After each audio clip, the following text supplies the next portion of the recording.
War టెక్నాలజీలో ఎప్పుడూ ముందంజలో ఉండే ఇజ్రాయిల్ కొత్త రకం ఆయుధంతో షేక్ చేస్తుంది. లేజర్ వెపన్తో ప్రత్యర్థులను వణికిస్తుంది. దీని గురించి మరింతగా తెలుసుకుందాం. ప్రస్తుత కాలంలో యుద్ధ రీతుల్లో చాలా వేగంగా మార్పులు వస్తున్నాయి. ఒకప్పుడు వార్ అంటే ఒక దేశ సైన్యం మరో దేశం మీద దాడి చేసేది. కానీ అత్యాధునిక డ్రోన్ల రాకతో యుద్ధ రీతుల్లో అనూహ్య మార్పులు వస్తున్నాయి. ఇప్పుడు ఎక్కువగా గగనతలంలోనే వార్స్ జరుగుతున్నాయి. డ్రోన్లు, మిసైళ్లతో దాడులకు దిగడం విపరీతంగా పెరిగింది. ఈ రకమైన అటాక్స్ను తిప్పికొట్టేందుకు సమర్థవంతమైన రక్షణ కవచాలను సిద్ధం చేసుకునే పనిలో పడ్డాయి ప్రపంచ దేశాలు. అయితే వార్ టెక్నాలజీలో ఎప్పుడూ ముందంజలో ఉండే ఇజ్రాయిల్ ఈ విషయంలోనూ అందరినీ దాటేసింది. అద్భుతమైన కొత్త లేజర్ వ్యవస్థను అందుబాటులోకి తీసుకొచ్చింది. లేజర్ ఆయుధంతో శత్రువుల గుండెల్లో రైలు పరిగెత్తిస్తుంది.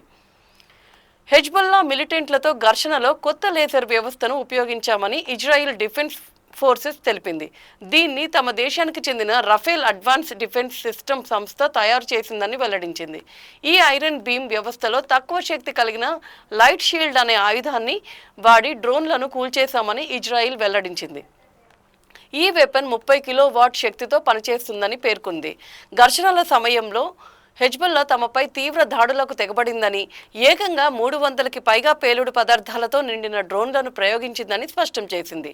అయితే అన్ని డ్రోన్లను తమ కొత్త ఐరన్ బీమ్ లేజర్ ఇంటర్సెప్టర్ సక్సెస్ఫుల్గా అడ్డుకుందని ఇజ్రాయిల్ చెప్పుకొచ్చింది.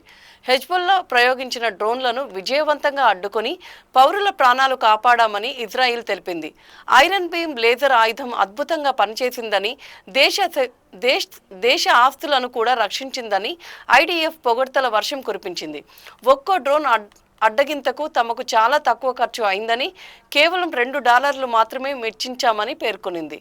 ఇప్పటికే ఐరన్ బీమ్ వ్యవస్థ చాలా వరకు అందుబాటులోకి వచ్చిందని, ఈ ఏడాది చివరికల్లా పూర్తి స్థాయిలో వినియోగంలోకి తీసుకురానున్నట్లు ఐడిఎఫ్ వివరించింది. మరిన్ని అప్డేట్స్ కోసం చూస్తూనే ఉండండి E6 టీవీ.